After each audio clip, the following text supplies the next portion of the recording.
pour beaucoup de populations en Europe, il y a une zone de confort au quotidien parce que quand le pain vient à manquer, au pire on le regrette aujourd'hui. Il y a quelques années encore, en Europe et en France, quand le pain venait à manquer, c'est qu'il y avait une insécurité alimentaire, économique et du coup physique qui se crée pour les populations. On est aussi dans une planète aujourd'hui où le pain qui manque à table signifie encore aujourd'hui qu'il n'y a pas assez à manger au quotidien. Et donc la centralité du blé dans le quotidien des individus, c'est peut-être banalisé dans les pays riches, mais reste extrêmement prégnante dans les préoccupations quotidiennes d'une famille dans des pays en développement, notamment au sud de la Méditerranée, au Proche-Orient et de plus en plus en Afrique.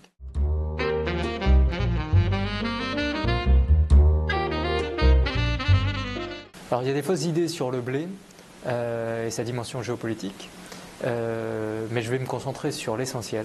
C'est que la fausse idée serait de penser que c'est un vieux sujet qui n'aurait pas d'avenir. Je m'explique, c'est à la fois central dans les relations internationales et les jeux de pouvoir entre gouvernants, gouvernés, entre puissances, entre acteurs, publics ou privés, depuis l'Antiquité. Donc on est sur une vieille histoire, mais qui a encore plein d'avenir. Parce qu'on parle d'un produit vital, déterminant pour la sécurité humaine, pour la sécurité alimentaire des populations, consommé par 3 milliards d'individus aujourd'hui dans le monde, qui pousse finalement dans peu de pays en quantité abondante, ce qui fait qu'il y a des relations entre les nations qui se dessinent à travers les échanges de cette production vitale.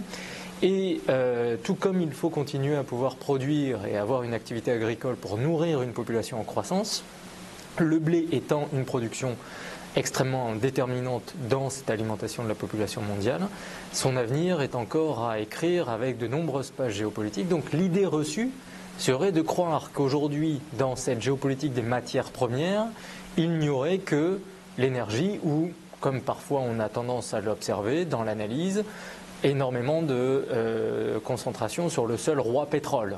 Le blé est beaucoup plus important que le pétrole dans le temps et dans l'espace, à première raison qu'il est vital pour le quotidien des populations.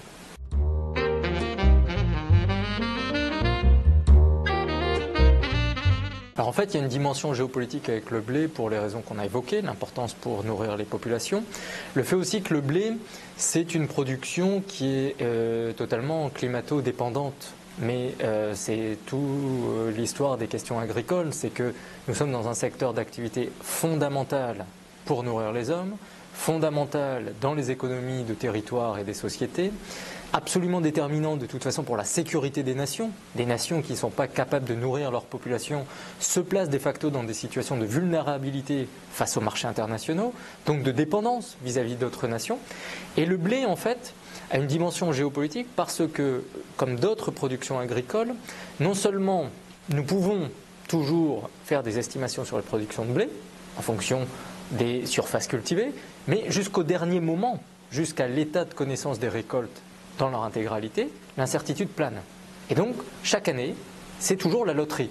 Nous savons ce que nous semons, nous ne savons pas toujours très bien ce qu'on va récolter, et jusqu'au dernier moment, un accident climatique peut entraîner de la nervosité sur les marchés et des accidents. Des accidents qui peuvent entraîner que, comme on l'a observé ces dernières années, nous avons des campagnes où la production mondiale de blé est inférieure à la demande mondiale en blé. Ces écarts, évidemment, entraînent un renchérissement de cette matière première et conduit à une certaine nervosité à la fois des marchés mais aussi des pays qui en achètent et parfois avec des transmissions de prix sur les marchés intérieurs qui peuvent provoquer un emballement du prix du pain dans des pays qui en consomment beaucoup et qui consomment une grande partie de ce pain grâce à l'achat d'une quantité de céréales, de blé sur les marchés internationaux. Donc la géopolitique du blé, elle est à percevoir dans un ensemble de considérations thématiques, comme les questions agricoles de toute façon, c'est-à-dire que nous avons à la fois des questions climatiques qui se posent, des questions géographiques, des questions politiques, parce qu'il faut des politiques publiques pour avoir des productions agricoles, et évidemment il y a toute une ramification économique, logistique, infrastructurelle, stratégique, assurantielle, pour que les bateaux qui transportent ce blé d'un bout à l'autre de la planète puissent arriver en bon état. Et je passe l'ensemble des considérations, mais en cela, le blé est passionnant comme les questions agricoles sous le prisme de la géopolitique, c'est que beaucoup de disciplines, beaucoup de thématiques sont convoquées quand on prend soin de s'intéresser à l'ensemble des sujets que peut comporter une matière première aussi vitale.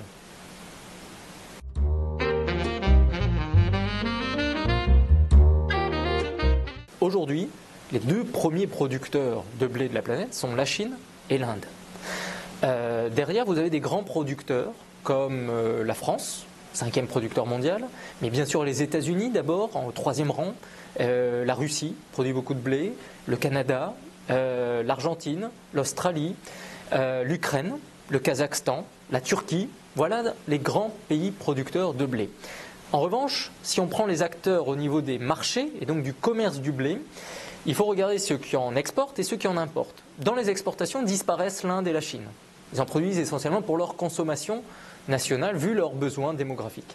Dans les grands exportateurs mondiaux de blé, vous avez toujours les États-Unis, toujours l'Ukraine, toujours les États qu'on a évoqués précédemment, mais la France, par exemple, monte sur le 3e rang du classement international. Il y a peu de classements aujourd'hui dans le monde où la France est sur le podium.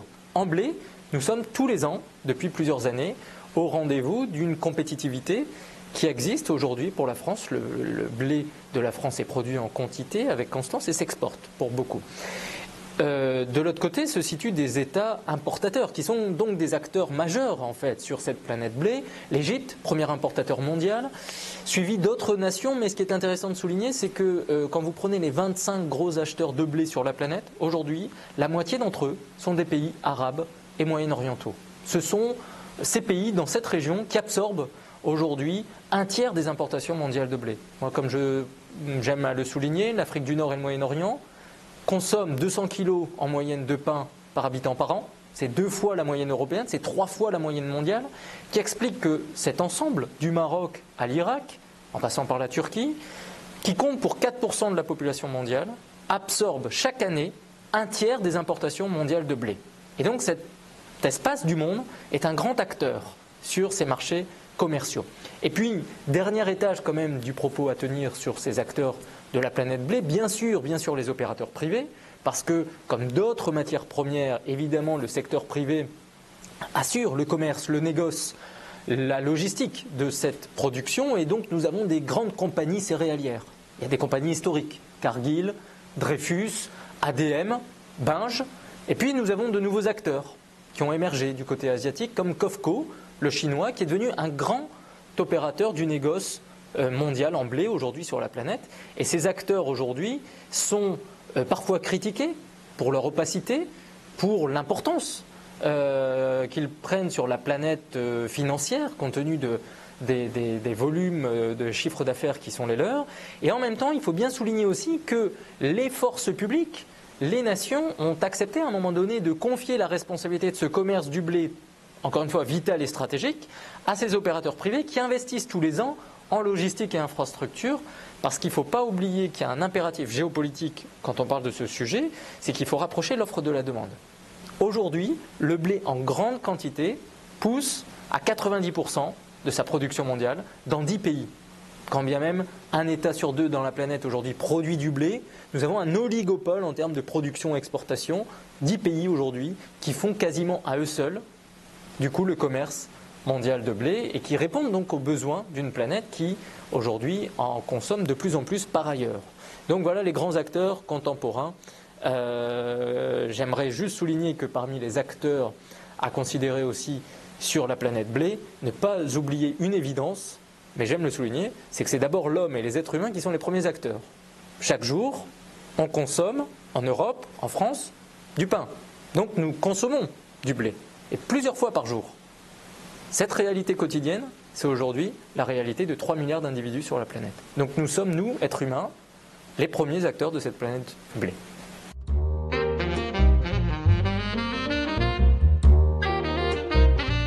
On peut citer quelques éléments sur des épisodes aujourd'hui sur la planète blé qui ont une connotation géopolitique. D'abord, on peut se souvenir qu'à l'été 2010, très mauvaise situation météorologique en Russie, sécheresse, feux de campagne et les récoltes russes en blé fortement dégradées. Beaucoup moindre que les années précédentes, alors qu'on a vu que la Russie était un acteur important en termes de production et d'exportation. Et donc à l'époque, les autorités russes décident de mettre un embargo à l'export, c'est-à-dire que le blé récolté en Russie servira avant tout et finalement intégralement à nourrir la population russe. Et donc la Russie décide de ne pas mettre son blé sur les marchés. Cet embargo est une décision politique. Décision politique qui a provoqué un embellement sur les marchés, parce que quand disparaît un grand acteur du commerce, évidemment, ça crée de la nervosité sur le cours et peut impacter certains pays. L'Égypte est un pays qui achète une grande partie de son blé à la Russie. L'Égypte étant le premier importateur mondial de blé, comme on l'a dit. Et donc la décision russe de mettre en place un embargo pour l'ensemble de la campagne 2010-2011 a eu des ramifications politiques, économiques, budgétaires, sociétales sur un pays comme l'Égypte qui en plus cette année-là connaissait des turbulences sociales et politiques internes. Donc en aucun cas il faut considérer que c'est l'embargo russe qui a contribué à lui seul à agiter socialement et politiquement l'Égypte qui a connu une révolution en début d'année 2011. En revanche, c'est intéressant de rappeler que parmi les facteurs ayant entraîné des secousses socio-économiques, politiques en Égypte au cours de cette période, le fait que le blé russe venait à manquer et que le prix du pain en Égypte a fortement augmenté dans la foulée de cette décision russe, évidemment, une population égyptienne qui consacre une grande partie de sa dépense mensuelle à des dépenses alimentaires, dont les céréales, dont le pain, évidemment c'est compliqué si le prix du pain a été multiplié par 2. Et c'est ce qui s'est passé en Égypte. Donc voilà un exemple. On peut prendre un deuxième exemple qui peut montrer comment géopolitiquement l'actualité stratégique contemporaine a aussi une dimension alimentaire et en blé, le conflit syrien. On sait aujourd'hui que le groupe Daesh a une implantation territoriale qui est pas neutre d'un point de vue stratégie de conquête des ressources et donc stratégie aussi de conquête des populations locales. Ce groupe est installé le long du Tigre et de l'Euphrate. C'est important de contrôler l'eau dans cette région du monde qui en manque. Ce groupe, bien sûr, exploite depuis sa prise de contrôle sur certains territoires à l'est de la Syrie et au nord de l'Irak des puits de pétrole. Ce qu'on a un peu moins commenté dans les médias occidentaux, peut-être dans les médias français, les anglo-saxons ont peut-être une attention sur les questions agricoles supplémentaires, c'est que ce groupe a aussi fait main basse sur des zones céréalières, syriennes et irakiennes, et donc des silos à grains. Et donc, aujourd'hui, parmi les trésors de guerre de ce groupe, figure aussi la possibilité d'avoir accès à ces productions vitales redistribuées à la population au niveau local et à des silos qui, aujourd'hui, sont déterminants pour la sécurité alimentaire d'une ville comme Bagdad. Et donc, ça permet de monnayer sans doute des choses dans cet espace. Évidemment, cet exemple doit nous permettre simplement de rappeler que le blé est central dans beaucoup d'événements géopolitiques pour une raison, encore une fois, très simple. C'est que là où les conflits se développent, généralement, il y a deux conséquences immédiates pour la vie quotidienne des populations. C'est de la paupérisation, de la pauvreté et de facto de l'insécurité alimentaire qui se développe. Insécurité alimentaire soit liée à des problèmes de pouvoir d'achat, insécurité alimentaire parce que des territoires qui sont en conflit sont des territoires où les productions agricoles se dégradent et donc diminuent, ou insécurité alimentaire parce que certaines zones de pays se retrouvent enclavées. Et donc la marchandise alimentaire ne circule plus correctement à l'intérieur d'un espace national ou régional.